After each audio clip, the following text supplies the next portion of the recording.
Despite swearing eternal love and becoming husband and wife, my marriage to him turned into a living nightmare for me.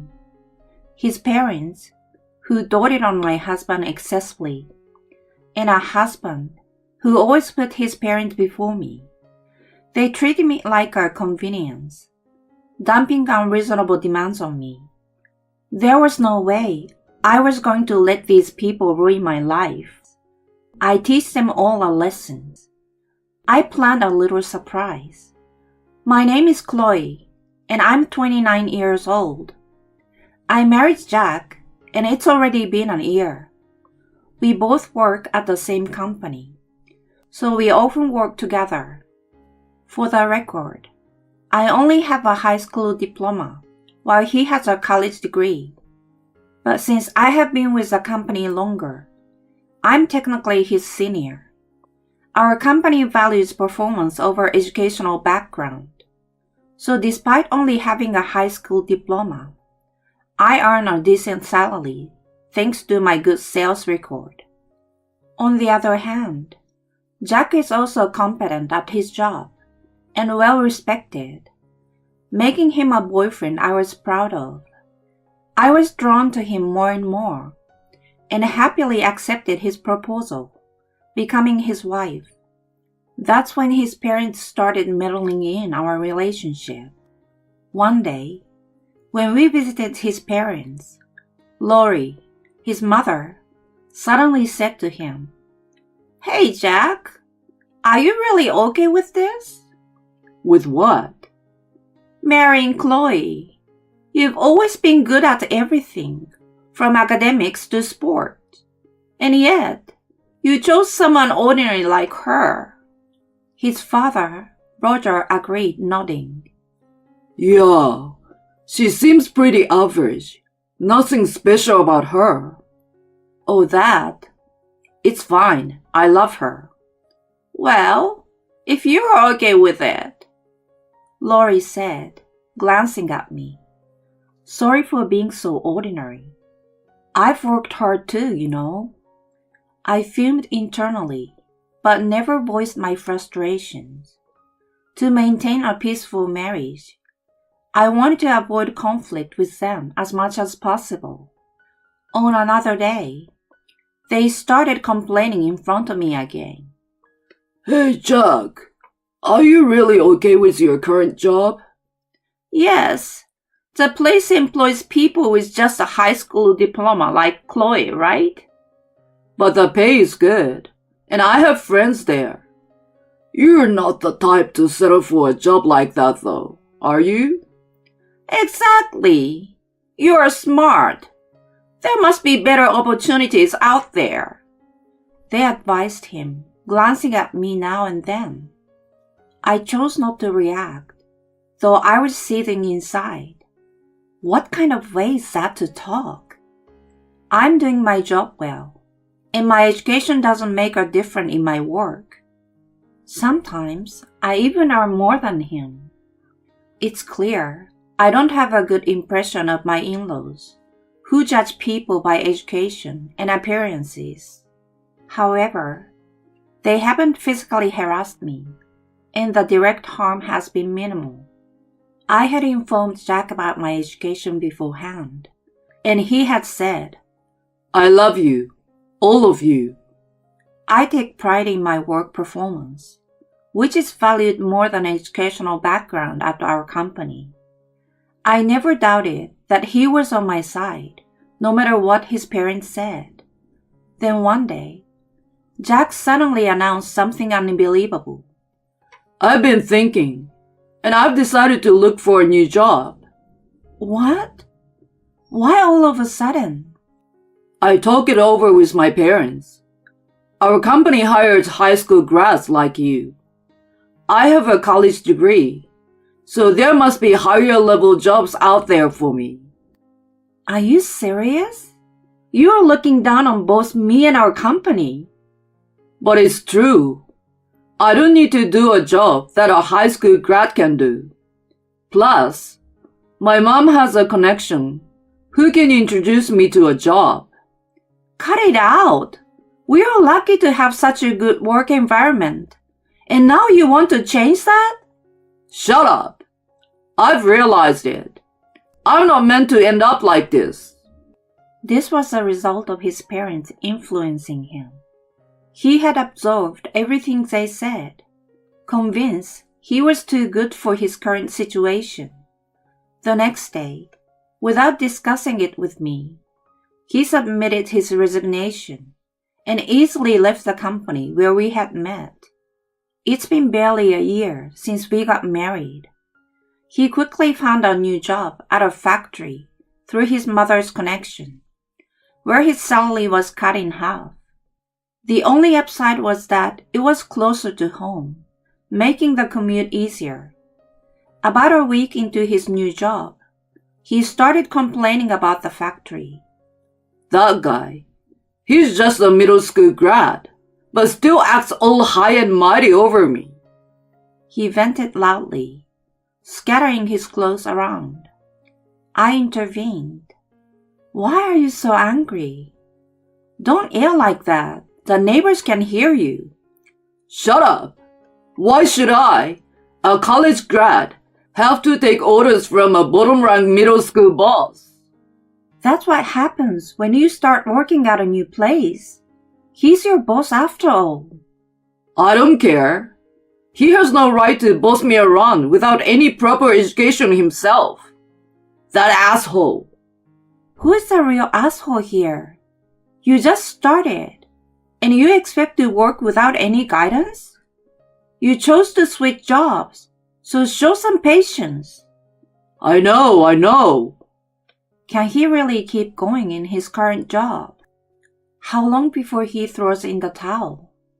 But any attempt I make to address it only seems to worsen his mood. It's been a struggle to get him to go to work every day without a fuss. My bad feeling turned out to be right on the mark. One day, he caused a major problem at work. You destroyed a machine at the factory? I was shocked, and he slammed his hand on the table in response. It's not my fault. The damn boss who pissed me off is to blame. Even so, you can't just go around breaking machinery at the factory. What were you thinking? I had no choice. He was bossing me around. Me, a college grad. It started when a middle school grad supervisor at work reprimanded my husband for not working properly. In response, my husband insulted the supervisor's education. Clearly, my husband was at fault, and everyone present seems to side with the supervisor. Angered by this, he went on a rampage. After causing chaos, he damaged a part of a conveyor belt, stopping the line work. This led to him being fired, and on top of that, being sued for a large sum in damages. Since it was a factory owned by a friend of his parents, my husband and them ended up having to pay for the damages. As a result, not only my husband's savings, but also his parents' retirement savings were wiped out in an instant. So yeah, my parents are struggling financially now. That's why they will be moving into our apartment starting next week. I let out a bewildered cry at his words. Moving in? I didn't agree to this. You're my wife, just as you were told. But... This is final. Got it? With that, he stormed out of the room. A few days later, his parents really moved into our home. I thought it was a joke, but I guess it wasn't. Living together was out of the question. I couldn't overlook this and confronted them directly.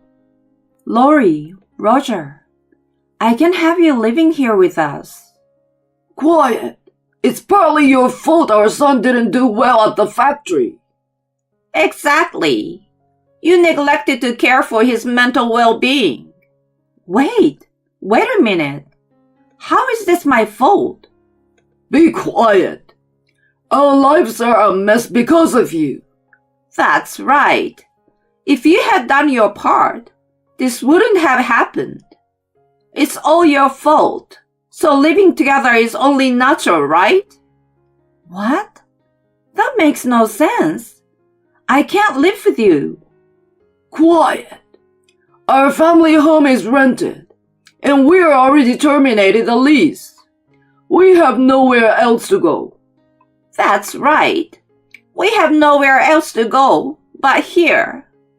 Despite imposing themselves on us without permission, they said whatever they wanted. Moreover, my husband joined in berating me. Hey, Chloe, I married you. You should feel lucky to have married someone as outstanding as me. Yeah, whatever. Can you just find a job quickly? Living together is putting a strain on our finances. What? You're too cheeky for a wife. Supporting your family is your duty. Supporting his family is also your duty. Every day, my frustration with his convenient interpretations grows, and neither he nor his parents bother to help with household chores. I have my own job to do. I can't manage to cook elaborate meals, and cleaning inevitably gets neglected. No matter what they say, I keep my responses cool, citing financial difficulties. If they're unhappy, they should deal with the mess they created. After maintaining this stance for several days, my husband finally vented his frustration. What's with your attitude lately? You're lacking respect for me and my parents. Enough! I work every day and do the housework on top of that. Don't you dare complain when you don't help out at all. Who do you think you are, talking like that to me? You don't understand your place. That's when he thrust a divorce paper in front of me, already signed. What's this? Can't you see? It's a divorce paper. Even a high school grad should understand that. Are you serious? Damn right I am. If you have complaints about me or my parents, divorce is the answer. He said triumphantly, as if he had won. Just so you know, throwing it away is pointless. I have more prepared. If you don't want to be divorced, just quietly do as you are told. You ungrateful high school grad wife. In that moment, my anger erupted. I couldn't stand to be with them any longer. Since it was so kindly prepared, I will make good use of this divorce paper. Clutching the divorce paper, I began plotting my revenge. First, I recorded all the insults my husband and in-laws howled at me with a voice recorder. I also gathered evidence when my personal belongings were deliberately damaged.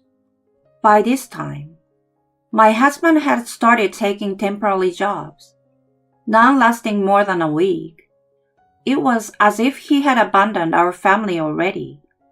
One day, as soon as my husband came home, he said, I quit my job again because it was too boring.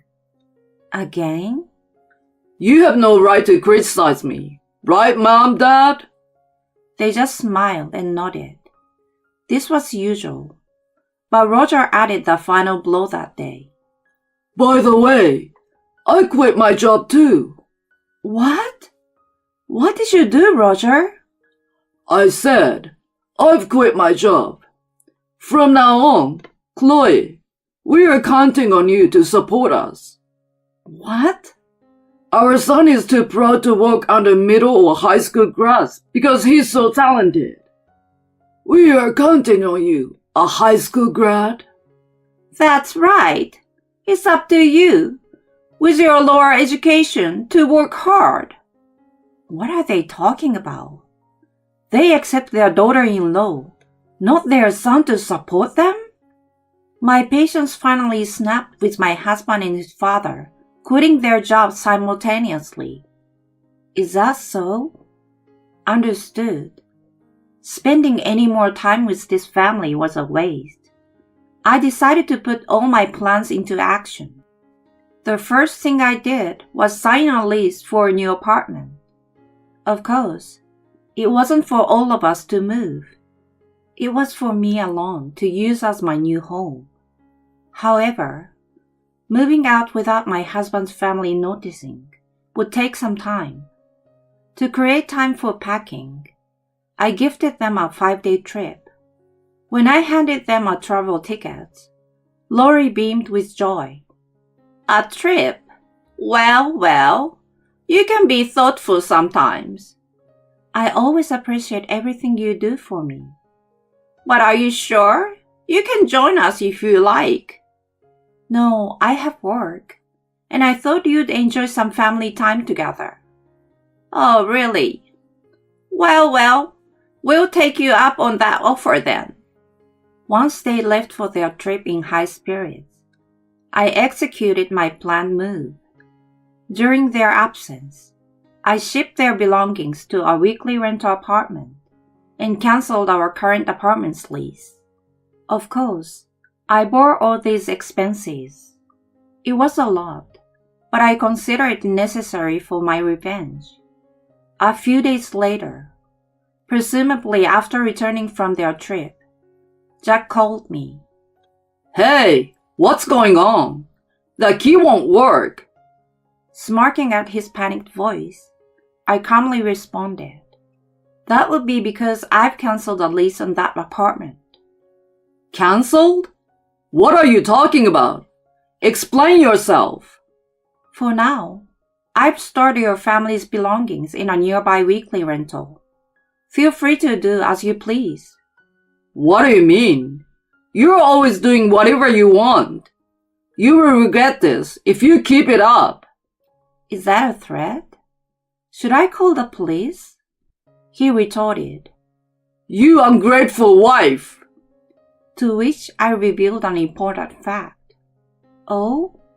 But I haven't been your wife for a while now. Huh?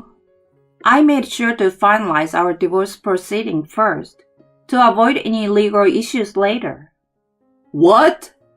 When did this happen? You think you can just do whatever you want? I took a deep breath and spat at my phone with all my might. Sorry, but I don't need your damn permission. After all the times you've looked down on me for being just a high school grad. And to top it off, quitting your job to become a stupid temp worker? I'm done with you all. Go enjoy your miserable lives together as a family of 3. Hey, you're joking, right? I never actually wanted a divorce. Huh? Why should I listen to you now? We are strangers, and whatever happened to you guys is none of my business. Please, wait. You've enjoyed mocking me till now. Now it's my turn to mock you guys. I can easily picture your struggles, and it's hilarious. Enjoy hitting rock bottom together, you jerks. With that, I hung up immediately. Jack kept calling, but I ignored all his calls. Later, he and his parents caused a scene at the apartment entrance, significantly damaging a part of the mailbox. This resulted in police involvement, and they were all taken away. Eventually, they were charged for the damage to the mailbox, incurring new debts. Truly, a hopeless family to the end.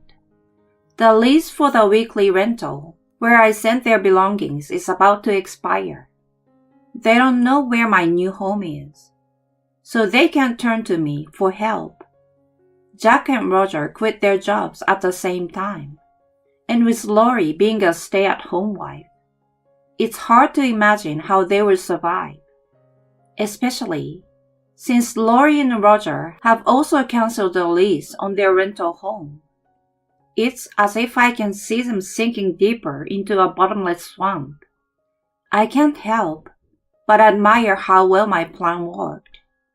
I don't know and don't care how they will live from now on, but it's certain their future isn't bright. They brought this upon themselves.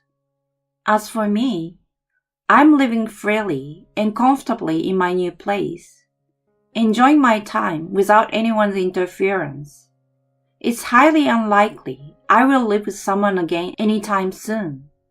From now on, I plan to enjoy my own time to the fullest.